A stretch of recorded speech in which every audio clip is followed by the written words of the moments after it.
Assalamualaikum, salam sejahtera, salam Malaysia Madani dan salam demi ilmu dan dharma. Kembali kita ke rancangan Nukilan Tokoh pada hari ini. Hari ini kami akan membawakan kepada anda dua orang tokoh yang tidak asing dalam bidang bahasa Melayu, iaitu Dato' Asma Haji Omar dan Munshi Abdullah. Siapakah Dato' Asma Haji Omar? Dato' Asma Haji Omar ataupun gelaran penuhnya Profesor Emeritus Dato' Dr. Hajah Asma Haji Omar merupakan seorang pakar Nahu Bahasa Melayu dan antara salah seorang tokoh terkenal dalam bidang perancangan bahasa.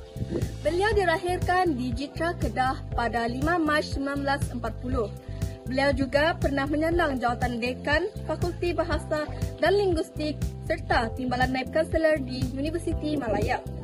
Pada tahun 2000, beliau telah dianugerahkan gelaran Doktor Pesuratan D.Litt daripada Universiti Malaya dalam bidang kesarjanaan ilmu linguistik. Beliau juga di antara wanita Malaysia terawal yang menyandang PhD. Beliau juga banyak menjalankan penyelidikan bahasa asli di Sabah dan Sarawak.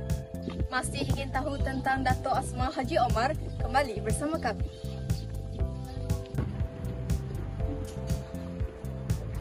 Baiklah, seterusnya, beliau pernah memberikan sumbangan kepada negara, khususnya dalam negasi bahasa Melayu. Yang pertama, beliau pernah menulis sebuah buku dalam bidang tata bahasa yang mana menjadi rujukan orang ramai. Yang kedua, beliau pernah menerbitkan buku tentang perkembangan sejarah genealogi bahasa Melayu sebagai bahasa tua. Yang ketiga, antara buku yang beliau keluarkan ialah Nahu Bahasa Melayu Mutakhir tahun 1980. Antara karya yang beliau berjaya hasilkan ialah Susul Galur Bahasa Melayu, Ensiklopedia Bahasa Melayu dan Bahasa Melayu di Samudra. Selain daripada hasil karya dan sumbangan beliau kepada negara, beliau juga mempunyai beberapa buah pemikiran yang sepanjang tempoh pengajian beliau. Antaranya yang pertama, beliau menyatakan bahawa bahasa Melayu merupakan salah satu rukun bahasa Austronesia yang terdiri daripada 4 keluarga, iaitu keluarga Polinesia, keluarga Melanesia, keluarga Micronesia dan keluarga Indonesia. Selain itu, pada tahun 1976, beliau berjaya mengenal pasti beberapa prinsip fonologi yang berada dalam sistem tulisan Pendeta Za'bar.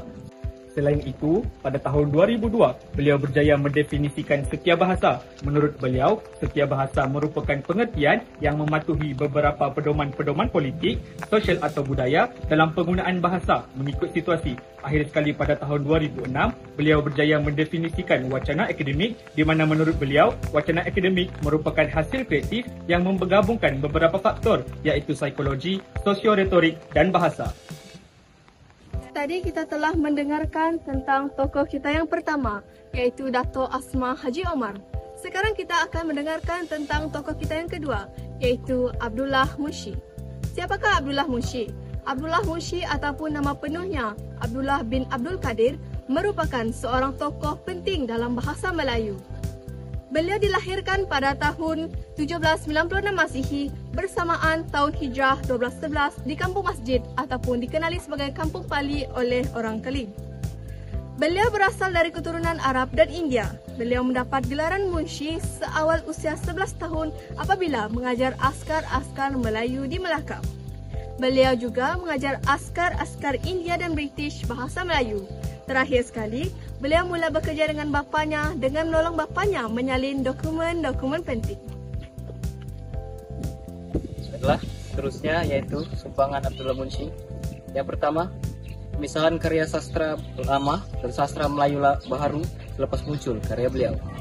Yang kedua, keluarganya merupakan orang pendidikan sehingga mempunyai hubungan rapat dengan pihak Inggris. Dan yang ketiga, karya beliau membawa pembaharuan dalam dunia sastra Melayu yang sangat dekat dengan hati masyarakat. Dan yang terakhir, beliau banyak mengupas isu politik, ekonomi, dan sosial, yang itu semua bertujuan untuk membuka mata orang Melayu. Seterusnya, Munshi Abdullah turut menyatakan pemikirannya di dalam karya pertamanya pada tahun 1830 yang bertajuk Syair Singapura Terbakar. Beliau bukan sahaja melihat perkembangan bahasa Melayu, malahan menyedari bahawa betapa pentingnya nahu bahasa. Nahu bahasa dapat menyelesaikan semua masalah bahasa. Hal ini kerana nahu bahasa dikaji oleh orang asing yang tidak berbahasa Melayu dan untuk kepentingan tertentu.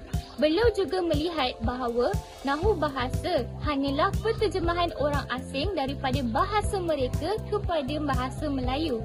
Akhir sekali, Munshi Abdullah turut menyatakan bahawa betapa pentingnya orang Melayu mempelajari bahasa Melayu yang tepat dan betul.